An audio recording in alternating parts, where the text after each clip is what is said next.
Hello बच्चों, कैसे हो? आपका स्वागत है त्रिपान स्टडी सेंटर में। आज जो हम करने जा रहे हैं क्लास 10th एनआईएस बोर्ड का जो है सोशल साइंस यानी सामाजिक विज्ञान का चैप्टर नंबर 8 जो कि काफ़ी महत्वपूर्ण है। इंडियन नेशनल मूवमेंट यानी भारत का राष्ट्रीय आंदोलन। तो ये काफ़ी महत्वपूर्ण चैप्टर उन सभी बच्चों के लिए है जो सीबीएसई में पढ़ते हों, चाहे एनआईएस बोर्ड के बच्चे हों, चाहे यूपी बोर्ड के बच्चे हों, चाहे बिहार बोर्ड के बच्चे हों।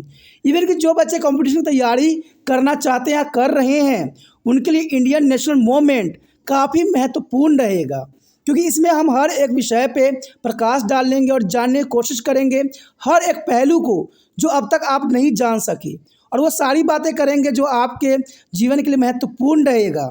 लेकिन आपको पता है, चैप्टर स्टार्ट करने से पहले एक बात जो मैं सदैव कहता हूँ, जिसको आपको सोचना भी चाहिए, विचार भी करना चाहिए और इवन अमल भी करना चाहिए, वो ये है कि जब भी वीडियो देखिए पूरा देखिए, क्योंकि अधूरा जानकारी सदैव खतरनाक होता है। साथ में एक इंपॉर्टेंट बात ये भी रहता है, अगर आप पहली बार वीडियो देख रहे हो तो लाइक शेयर सब्सक्राइब करना मत भूलना, क्योंकि दोस्तों लाइक कीजिएगा तो बनाने वाले का मनोबल बढ़ता है, सब्सक्राइब कीजिएगा तो इससे ये होता है कि जब भी मैं कोई वीडियो डालूंगा उसका नोटिफिकेशन आपको समय रहते मिल जाएगा। और देखिए, शेयर का मतलब ये होता है कि आपके थ्रू ना जाने किन बच्चों को हेल्प मिल जाए, ये आप भी नहीं जानोगे, इसलिए जो है आप शेयर जरूर करो, ठीक है। व्हाट्सएप स्टेटस पे भी लगाओ। दोस्तों एनआईएस सेंटर जो है कई मानने में बहुत से बच्चों के लिए हेल्पफुल है, चाहे वो 8th क्लास हो, 9th 10th 11th 12th हो, चाहे वो एनआईएस बोर्ड के बच्चे हों, ठीक है, चाहे बीए एमए के बच्चे हो, सभी क्लासों के लिए कुछ ना कुछ जो है त्रिपान सेंटर में उपलब्ध है। तो इसलिए आपके लिए ज़रूरी है कि आप सब्सक्राइब करके इसको चैनल को जो है सेव कर लो, नहीं तो बाद में अगर रिसर्च करोगे तो शायद आपको ये चैनल प्राप्त ना हो। तो इसलिए सोचना नहीं, विचार नहीं करना है, सब्सक्राइब करके जो है अपने पास सेव करना है। दोस्तों ये तो बात था आपके लिए, लेकिन आप देखते हैं हमारा आज टॉपिक क्या है। तो अब next topic is the most important year achievement of independence is 1935 to 47. There is a most important period time here 1935 to 47. Their achievement of independence. The British government prepared to the white paper in a March 1933. On the basis of the white paper, a bill was prepared and introduced a parliament in December 1934. The bill was finally passed at the Government of India Act on August 2, 1935. The most conception is a feature of the Act of 1935 was the concept of the All Indian Federation comprising of the province of British India and princely state. There are province of British India and princely state. It was the compulsory of the princes to join their propose their federations, and for the princely state it was the voluntary. The member for the province is were to be elected, while the representative of the state were nominated by the rulers. Only 40% of the population in Britain India had to die to vote. Only 14% population in the British India had the right to vote. The power of legislature and were confined and restricted. It had no control over to defense and foreign relation. The act is a protested British vested interest and encouraging their emergence of the national unity. Rather than encouraging a separation and colonialism, all the nationalists, including Nehru and Jinnah, is commended their act. The Congress is meet at Lucknow on 25th April 1935. Third, this act was the condemned. It was decided to be contest the election to be resist British imperialism and to end their various regulation, ordinance and acts which were initiated against the Indian nationalism. In the 1937 election, the Congress is accept their poll. Congress ministries were formed in the 7 out of the 11 provinces. On March 18, 1997, the All India Congress committees is adopted a revolution on Congress policy in their legislature. That is important. It's a claim that the Congress had contested their election with it is the objective of independence, and it is a total rejection of the new constitution and their demand for the Constitutional Assembly to the frame Indians as a constitution. The declared Congress policy was to combat the new act and end it. The immediate effect of the coming of Congress ministries was the feelings of the relief. Political prisoners were to the release and the large measure of civil liberty and established. Regulation was also is a pass, and this is a provided to the considerable relief of the peasantry. Basic education was intended to be made free and compulsory for every child. The next point here, national movement during the Second World War. When the Second World War broke out of the 1939, the Congress attitude was one of sympathy, through it refused the unconditionally cooperation.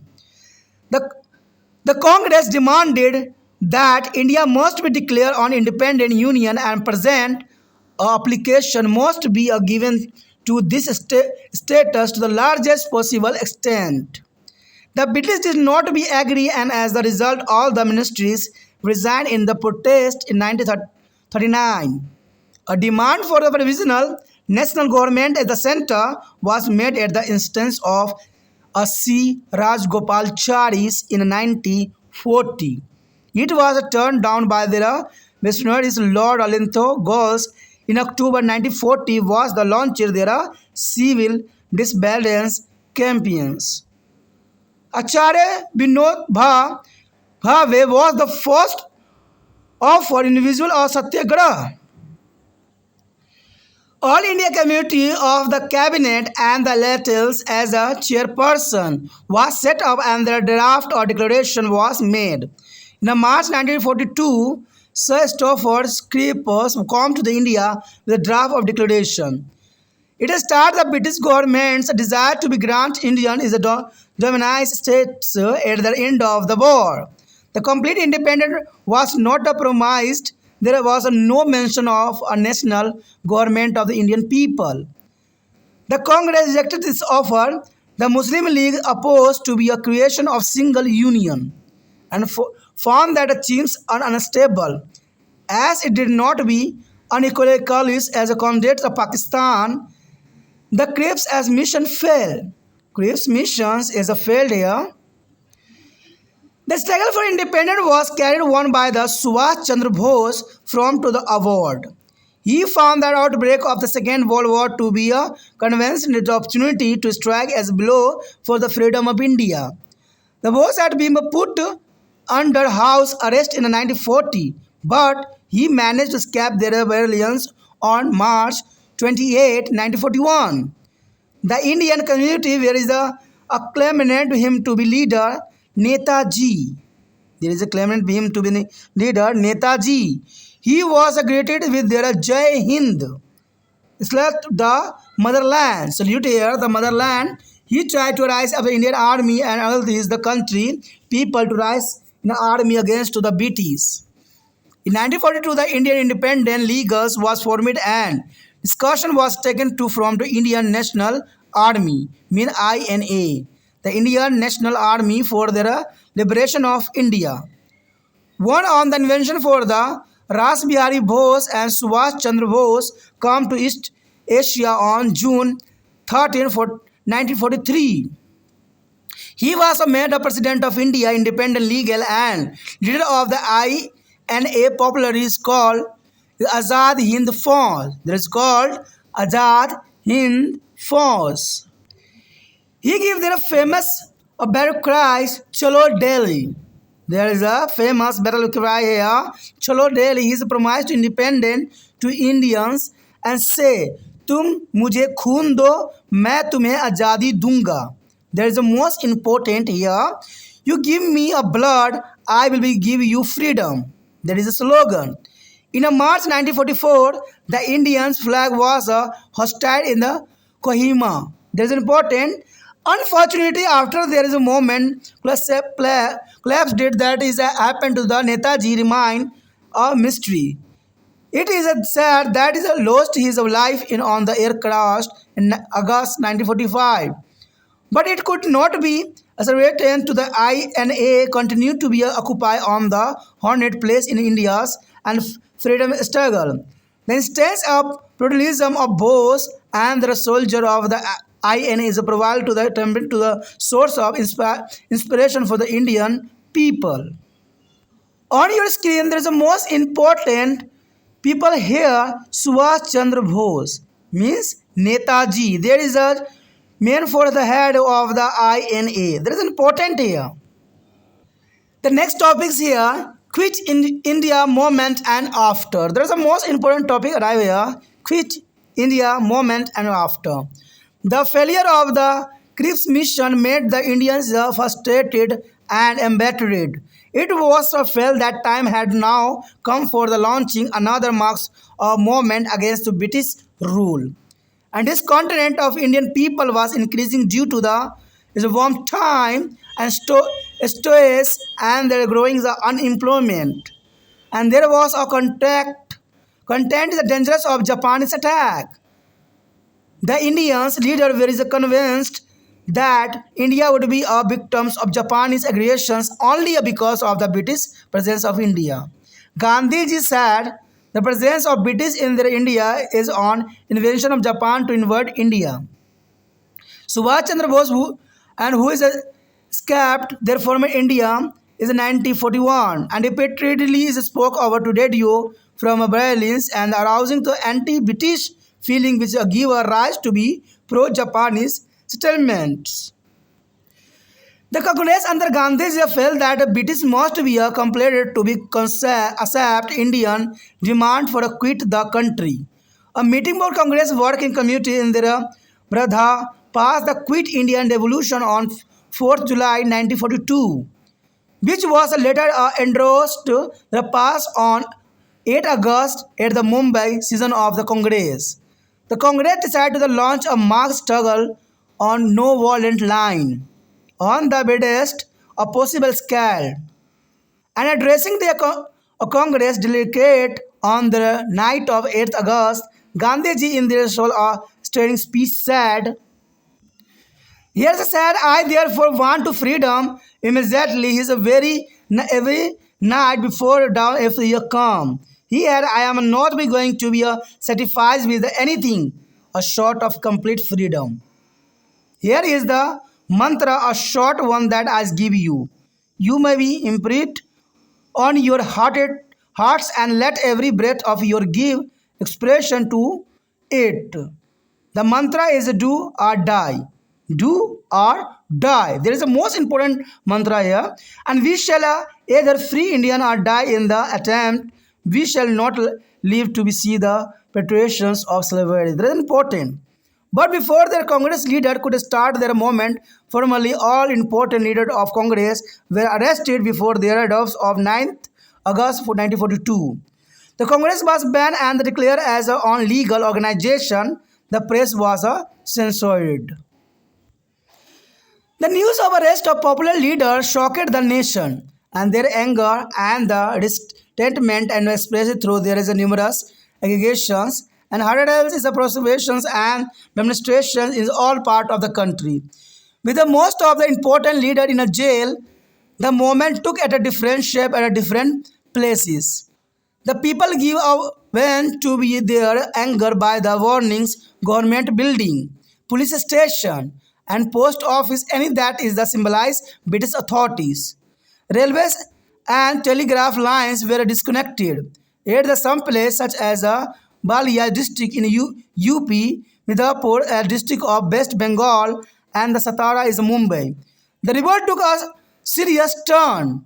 Inspired by their mantra of their Gandhiji, people were ready to be make their supreme sacrifice. The British with its army and police come down heavier on the Indian people. The people were shot indiscriminately. There is a quiet Indian movement become one of the great mass movement. There is a mass movement of historical significance. It is demonstrated their depth of national settlement and indicate the capacity of the Indian people for sacrifice and determined to struggle. After this moment, there was no threat. Independence of India was no longer a matter of the bearings, and it was to be a relatedly. On your screen, there is a most important moment, quit independent moment is a 1942. There is a important moment on your screen. There is a most important picture also. At the end of the World War in 1945, the British government started to talk about their transfer of power to the India, Hindu and Muslim. The first round of talks not be successful because Muslim leader thought that a Muslim League was there is only one who could be represented Indian Muslims. The Congress did not be agree upon it. In 1946, the cabinet mission arrived in the India to be find a mature agree solution of the Indian problem. The mission held talk about with the leader of all the prominent political parties and the proposed it's a plan of establishment of federal government of India. Initially, there is a plan is a criticized by all political parties, but later all give their consent to it. When the election to be a constituent assembly took place, their Congress has won 199 seat. There is a 199 seat on this time, and the Muslim League is won 73 only. That is a most important. The next point here, partition and independence of India. Difference soon arose between the Congress and Muslim League concerning their power of the Constituent Assembly. The leagues rejected the cabinet mission plan in the middle of 1946. In September 1946, the Congress formed their government at the center. The leagues refused to be a part to it, and Muslim League celebrate this day as the Direct Action Day. The Muslim League celebrate this day their Direct Action Day on 6th August 1946 to be attend Pakistan. The conflict resulted in the disparate communally wrote in different parts of India, and thousands were killed in their roads, and lakh of people become homeless. In the meantime, Lord Mountbatten was sent a Viceroy of India. He put up his plan in June 1947, which included partition of India. In spite of the strong opposition of Gandhi, all the party agreed to be partition and India is Independent Act of 1947 and come into being.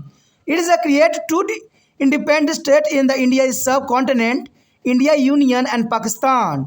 Indian Union and Pakistan. India got independent on 5th August 1947 at the stroke of midnight, and 14 and 15 August 1947 transfer of power took place here. एक बात सत्य है कि स्वतंत्रता सभी व्यक्तियों का परम अधिकार है।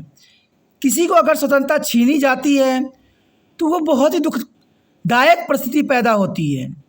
कहते हैं भारत जब तक अंग्रेज़ों के अधीन थी तब तक लोगों के साथ बहुत ही दुराचार होता था, लेकिन जब भारत स्वतंत्र हुआ तो कहते हैं स्वतंत्रता के दौरान बहुत से ऐसे घटनाएं घटे जो देश के इतिहास में दर्ज हो गया, और ये आगे चल के हमारे लिए मार्गदर्शन का कार्य भी किया और करेगा भी, क्योंकि वो सारी घटनाएं काफ़ी महत्वपूर्ण थी जो भारत की स्वतंत्रता दिलाने में अपना महत्वपूर्ण योगदान दिया।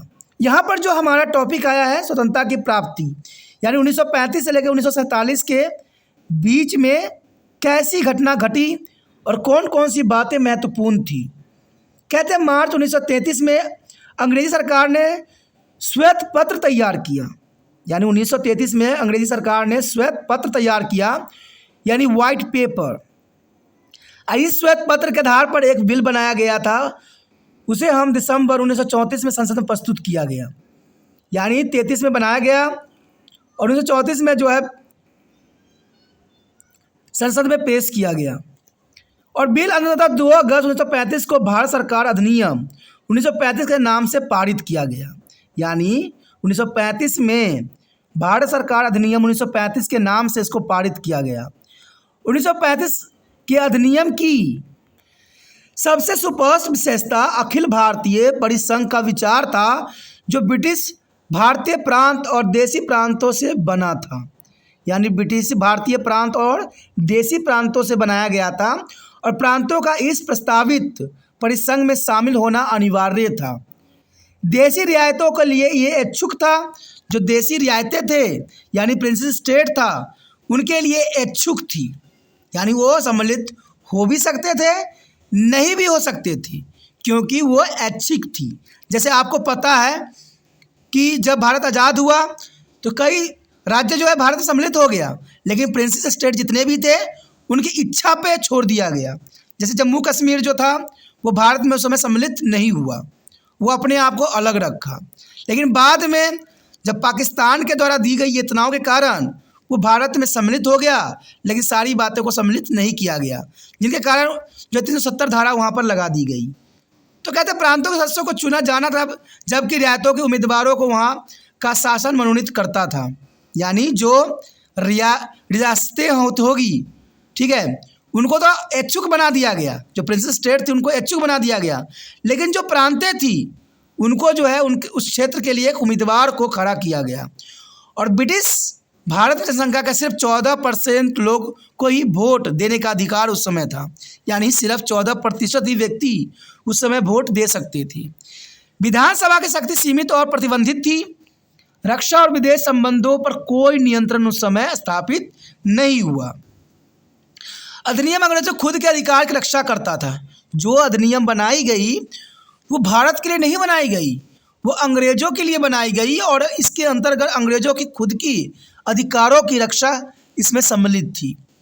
राष्ट्रीय एकता के उद्भव और प्रोत्साहित करता था, जबकि अलगवाद और संप्रदायता को बढ़ावा देता था, यानी अलगवाद का जो है खूब जो प्रोत्साहित करता था और सांप्रदायिकता की भावना तो इसमें कूट कूट के भरी हुई थी।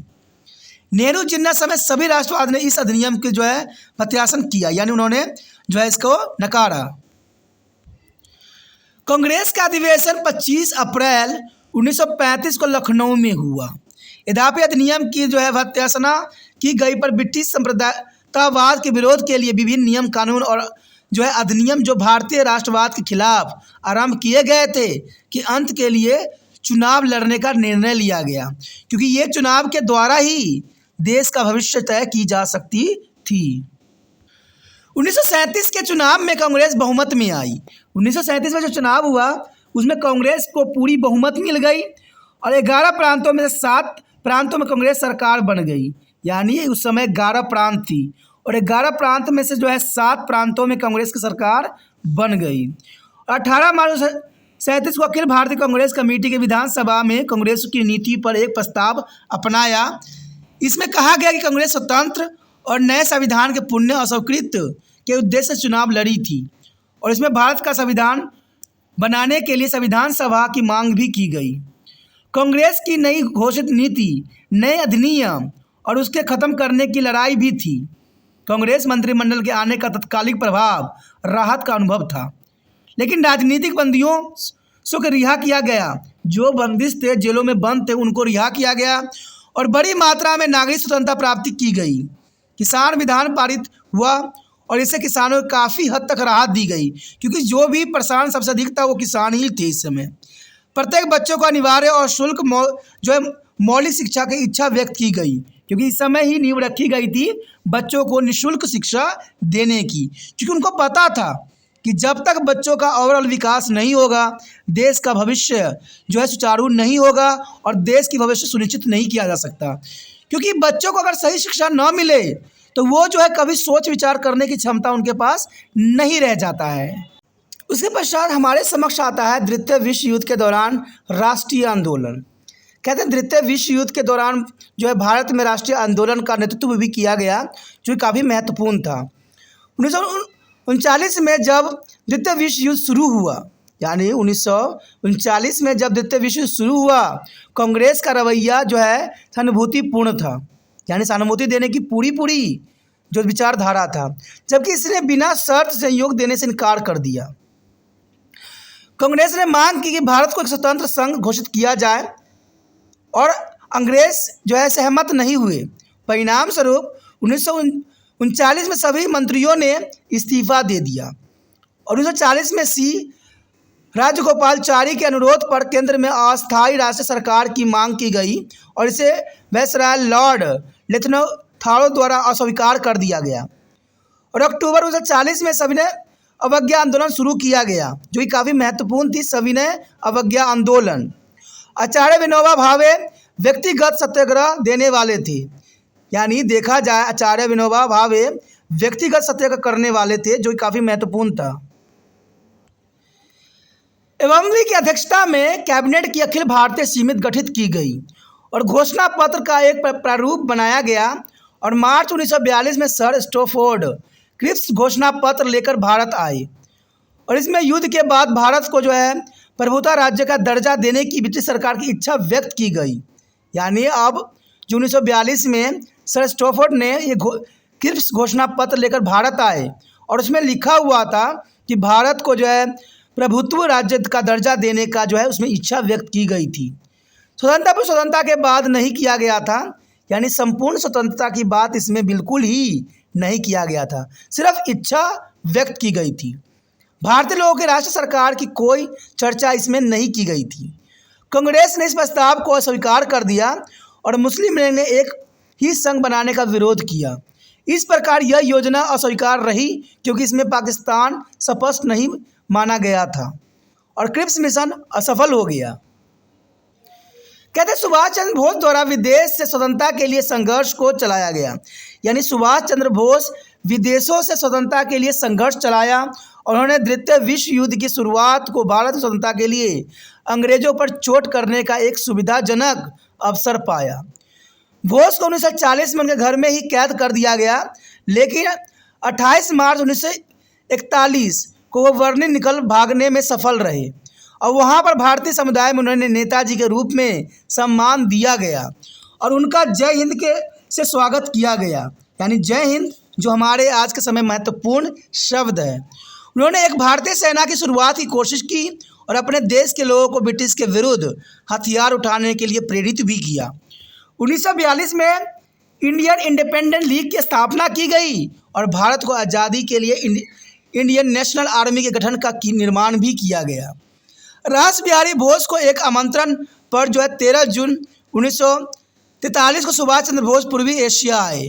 उन्होंने इंडियन इंडिपेंडेंस लीग की अध्यक्षता और INA, जिन्हें आज़ाद हिंद फौज कहा जाता है, के अध्यक्ष बनाए गए। उन्होंने प्रसिद्ध युद्ध घोष किया चलो दिल्ली। चलो दिल्ली जो है बहुत ही महत्वपूर्ण जो है शब्द है, जो सुभाष चंद्र बोस ने अध्यक्ष बनने के बाद उन्होंने उठाई थी। उन्होंने भारतीयों से स्वतंत्रता का वादा भी किया, यानी उनका कहना था कि स्वतंत्रता हम अवश्य हासिल करेंगे और ये कहते हुए कहा कि तुम मुझे खून दो, मैं तुम्हें आज़ादी दूंगा। यानी देखा जाए तो सुभाष चंद्र बोस ने साफ शब्दों में कह दिया कि अगर भारत को आज़ाद करना है तो तुम्हें खून देना पड़ेगा, यानी अपनी जो है मेहनत देनी पड़ेगी, अपने को मर मिटने की जो है इच्छा व्यक्त करनी पड़ेगी, तभी भारत जो है आज़ाद हो सकेगा। क्योंकि अंग्रेज़ ऐसे मानने वाले नहीं हैं, जब तक उनके साथ बुरा होगा नहीं तब तक उनको समझ में नहीं आएगा और इसके लिए हर भारतवासियों को जो है खून देना पड़ेगा, तभी आज़ादी मिलेगी। इसीलिए उन्होंने जो शब्द दिया तुम मुझे खून दो, मैं तुम्हें आज़ादी दूंगा। और मार्च 1944 में कोलिया में भारतीय झंडा फहराया गया और दुर्भाग्यवश आंदोलन खत्म हो गया। अगस्त 1945 में एक हवाई दुर्घटना में सुभाष चंद्र बोस की मृत्यु हो गई, लेकिन INA ने भारतीय स्वतंत्रता संघर्ष में एक सम्मानित स्थान अपना कार्य करता रहा। बोस एवं INA की सेना की अति देशभक्ति ने भारतीय लोग के लिए प्रेरणा का प्रमुख बड़ा स्रोत सिद्ध हुआ। कहते हैं व्यक्ति अवश्य खत्म हो जाते मर जाते हैं, लेकिन उनकी जो बातें होती है वो सदैव ही जनमानस को कल्याण करती रहती है। यहाँ पर आप तस्वीर में देख सकते हो कि सुभाष चंद्र बोस जो है आज़ाद हिंद फौज की जो है निरीक्षण कर रहे हैं उसके मुख्य अध्यक्ष के साथ। तो ये काफ़ी महत्वपूर्ण तस्वीर आपके समक्ष प्रस्तुत है, जो कि अपनी महत्ता को दर्शा रहा है। उसके पश्चात हमारे समक्ष आता है भारत छोड़ आंदोलन और उसके बाद की परिस्थिति, यानी भारत छोड़ आंदोलन किन कठिनाइयों के साथ गुजरा और कैसे हमें आज़ादी मिली। तो इसी पे हम प्रकाश यहाँ पर डालेंगे। आप बने रहे तिरपान स्टडी सेंटर के साथ। कहते हैं अगर भारत छोड़ो आंदोलन की बात करें तो क्रिप्स मिशन की असफलता ने भारतीयों को जो निराश एवं क्रोधित कर दिया। उस समय यह अनुभव किया गया कि ब्रिटिश सरकार के विरुद्ध एक विशाल आंदोलन शुरू करने का समय आ गया है। यानी भारतवासियों के बाद बिल्कुल ही समझ में आ गया कि क्रिप्स मिशन तो असफल हुआ, लेकिन अब अंग्रेजों के विरुद्ध एक विशाल आंदोलन शुरू करने का समय है। और भारतीयों का असंतोष युद्ध समय की कमी एवं बेरोजगारी के वृद्धि के कारण बढ़ रहा था। कहते हैं जब देश में बेरोजगारी बढ़ती है तो नौजवानों का क्रोध भी अपनी चरम सीमा पे पहुंच जाती है और इन्हीं कारणों से जो है वो गलत रास्तों को ही अपनाने लग जाते हैं। इसलिए कभी भी कोई भी समय काल हो, कहते हैं कभी भी लोगों को बेला नहीं करना चाहिए, सदैव ही रोजगार दे के उनको जो है काम में ही लगाना चाहिए। इससे क्या होता है कि वो देश के लिए कार्य करते हैं और उनका मन भी जो है गलत कामों में नहीं जाता। तो बेरोजगारी भी उस समय बहुत बढ़ गई थी।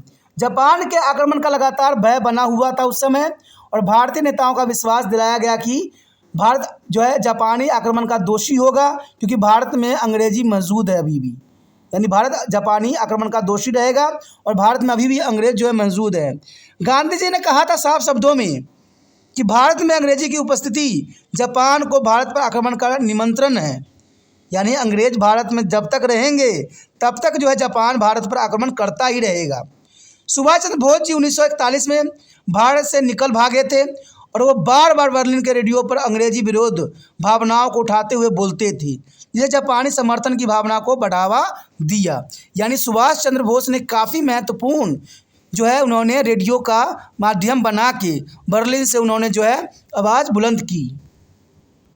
गांधी जी के अधीन कांग्रेस ने यह अनुभव किया कि अंग्रेजों को भारतीय की मांगों को मानने के लिए मजबूर किया जाए या भारत छोड़ने के बाध्य किया जाना चाहिए, क्योंकि गांधी जी को ये बात समझ में आ गया था कि अंग्रेज जो है भारत को इतनी आसानी से नहीं छोड़ने वाले हैं। इसलिए 14 जुलाई 1942 को वाध्य में कांग्रेस कार्यकारिणी समिति की बैठक में भारत छोड़ प्रस्ताव को पारित किया गया और जिसके देर से लिखित समर्थन भी मिला। और 8 अगस्त को कांग्रेस ने अहिंसा के आधार पर विस्तृत पैमानों पर एक व्यापक संघर्ष आरंभ करने का निर्णय लिया। अब देखिए अहिंसा के रास्तों पर चलने का भी यहाँ पर निर्णय लिया गया। और 8 अगस्त के रात में कांग्रेस अधिनियमों को संबोधित करते हुए गांधी जी ने अपनी आत्मा को झकझोरते हुए भाषण में साफ शब्दों में ये बात कहा कि मैं आज़ादी जल्द इसलिए चाहता हूँ कि संपूर्ण आज़ादी से कम मैं अन्य किसी चीज़ से संतुष्ट नहीं होने जा रहा हूँ। यह एक छोटा सा मंत्र है जो मैं आप लोगों को दे रहा हूँ। आप इसे अपने हृदय में छाप सकते हैं और आप अपने प्रत्येक सांस के साथ इसका संबोधन न कर सकते हैं। यह मंत्र है करो या मरो। हम तो भारत के आज़ाद करेंगे या इस प्रयास में मर जाएंगे। हम गुलामी को लंबे समय तक देखते रहने के लिए जिंदा नहीं रहेंगे। देखा जाए तो ये भाषण काफ़ी महत्वपूर्ण थी, क्योंकि उन्होंने साफ शब्दों में अब जो है उन्होंने अनुसरण कर लिया कि अब जो है शांति में जीवन जीने से कुछ नहीं होने वाला है, करो या मरो। क्योंकि अंग्रेज जो है शांतिपूर्ण वार्ता से समझने वाले नहीं हैं और गांधी जी ये भी बात समझ गए कि अंग्रेज हमें कमज़ोर समझ लिया है। हम उनसे प्यार से बात कर रहे हैं, उनको शांति से बात कर रहे हैं, तो शायद अंग्रेज को लग रहा है कि हमारे पास वो क्षमता नहीं है। इसलिए गांधी जी साफ शब्दों में कह दिया कि अगर आपको आज़ादी चाहिए, पुण्य आज़ादी चाहिए, तो करो या मरो। लेकिन जब ये भाषण गांधी जी ने लोगों को दिया, लेकिन इससे पहले कांग्रेस नेता आंदोलन आरंभ कर पाते कि सभी महत्वपूर्ण कांग्रेसी नेताओं को जो है 9 अगस्त 1942 से पूर्व ही गिरफ्तार कर लिया गया और कांग्रेस के जो है प्रतिबंधित कर दिया गया और एक अवैध संगठन घोषित कर दिया गया। प्रेस पर जो है पाबंदी लगा दी गई, क्योंकि अंग्रेज़ों को ये साफ समझ में आ गया कि गांधी जी ने अब करो अब मरो की जो है नारा दे दिया है, अब लोग शांत बैठने वाले नहीं हैं। इसलिए जितने भी कांग्रेसी नेता थे सबको गिरफ्तार कर लिया गया और जो है संगठन पे जो है अवैध घोषित कर दिया गया और प्रेस को भी उस समय पाबंदी कर दिया गया। जनप्रिय नेताओं की गिरफ्तारी से खबर से राष्ट्र को जो है सदमे में डाल दिया, क्योंकि सारे राष्ट्र के लोग जो थे दुखी हो गए। पूरे देश के लोग काफ़ी दुखी हो गए। उनके क्रोध और असंतोष असंख्य विरोधी हड़तालें, जुलूसें और विरोध प्रदर्शन द्वारा देश के सभी भागों में व्याप्त होने लग गया। चारों तरफ जो है जुलूसें, हड़तालें, प्रदर्शन शुरू कर दिया गया। अधिकांश नेताओं को जेलों से होने से आंदोलन के विभिन्न जगहों पर विभिन्न रूप ले लिया। लोगों ने सरकारी भवन, पुलिस स्टेशन, पोस्ट ऑफिस, अन्य कोई भी चीज़ जो अंग्रेज के अधिकार में था को जलाकर अपने क्रोध को खुलकर व्यक्त किया। रेल और टेलीग्राफ की लाइनें तोड़ दी गई। कुछ स्थानों पर जैसे उत्तर प्रदेश के वर्ली जिला में, पश्चिम बंगाल के मिदनापुर जिले में एवं मुंबई के सतारा विद्रोह ने गंभीर मोड़ ले लिया। चारों तरफ जो है कलयाम मचने लग गई। गांधी जी के मंत्र से प्रेरित होकर लोग अपना सर्वस्व त्याग करने को तैयार हो गए, क्योंकि गांधी जी ये बात समझ गए थे, तो लोगों को भी ये बात समझ में आ गई कि अंग्रेज ऐसे जाने वाले नहीं हैं। और करो और मरो की जो उन्होंने महात्मा गांधी ने नारा दिया, सभी लोगों पर जो है सर चढ़कर बोलने लगा। अंग्रेज अपनी सेना और पुलिस के साथ भारतीय लोगों पर अत्याचार करने लग गए। लोग बर्बरतापूर्वक मारे गए और भारत छोड़ो आंदोलन ऐतिहासिक महत्व के जन आंदोलन में एक बन गया। इसने राष्ट्रीय भावनाओं की गहराई का प्रदर्शन किया और भारतीय लोगों ने बलिदान और जो है लगनशील संघर्ष की क्षमता को संकेत दिया। और इस आंदोलन के बाद पनाह की कोई जगह नहीं थी। भारत की आज़ादी से अब ज़्यादा लाभ उठाने की बात नहीं थी और ये सब सच में होने वाला था। 1945 में विश्व युद्ध के अंत में ब्रिटिश सरकार भारतीय और मुसलमानों से शक्ति हस्तांतरित करने के संबंध में बातचीत आरंभ कर दी। क्योंकि 1945 में जब विश्व युद्ध खत्म हुई, जो सेकेंड वर्ल्ड वार था, 1945 में जब ख़त्म हुई तो ब्रिटिश सरकार ने भारतीय और मुसलमानों से शक्ति हस्तांतरित करने के संबंध में बातचीत करना आरंभ कर दिया। और प्रथम चक्र की बातचीत सफल नहीं हो सकी, क्योंकि मुसलमान नेता सोचते थे कि मुस्लिम ही एकमात्र वे लोग हैं जो भारतीय मुसलमानों का प्रतिनिधित्व कर सकती है। यानी ये बात अब उनके मन में घर कर गया कि मुस्लिम ही मुस्लिम का नेतृत्व कर सकते हैं। कांग्रेस ने इस पर सहमत नहीं हुए। कांग्रेस ने इस बात को साफ इनकार कर दिया और 1946 में कैबिनेट मिशन भारतीय समस्या का परस्पर सहमति को समाधान ढूंढने के लिए भारत आया और मिशन ने सभी प्रसिद्ध राजनीतिक दलों के नेताओं से बातचीत की और तब भारत में गणतंत्रात्मक सरकार की स्थापना की योजना का प्रस्ताव रखा गया। आरंभ में सभी दलों द्वारा योजना की आलोचना की गई, किंतु बाद में सभी ने इस पर अपनी स्वीकृति दे दी। अब संविधान सभा का चुनाव हुआ। कांग्रेस ने 199 सीटों पर कब्जा कर लिया। यानी देखा जाए तो कांग्रेस ने 199 सीटों पर कब्जा कर लिया और मुस्लिम लीग को सिर्फ 73 सीट ही मिली। तो आप समझ सकते हो कि बहुमत यहाँ पर किसको मिली? कांग्रेस को। और मुस्लिम लीग को बहुमत नहीं मिली। अब यहाँ से जो है पाकिस्तान की मांग उठने लगी। उसके पश्चात हमारे समक्ष है भारत की आज़ादी और विभाजन। संविधान सभा की शक्ति को लेकर कांग्रेस और मुस्लिम लीग में शीघ्र ही मतभेद उभरकर सामने आ गए। अंततः लीग ने 1947-46 को मध्य में कैबिनेट मिशन की योजना को अस्वीकार कर दिया गया। यानी लीग ने 1946 के मध्य में कैबिनेट मिशन की योजना को स्वीकार कर दिया गया और सितंबर 1946 में कांग्रेस ने केंद्र में सरकार अपना बना ली। क्योंकि सबसे अधिक बहुमत कांग्रेस को मिली थी, इसलिए सरकार जो कांग्रेस ने ही बनाई।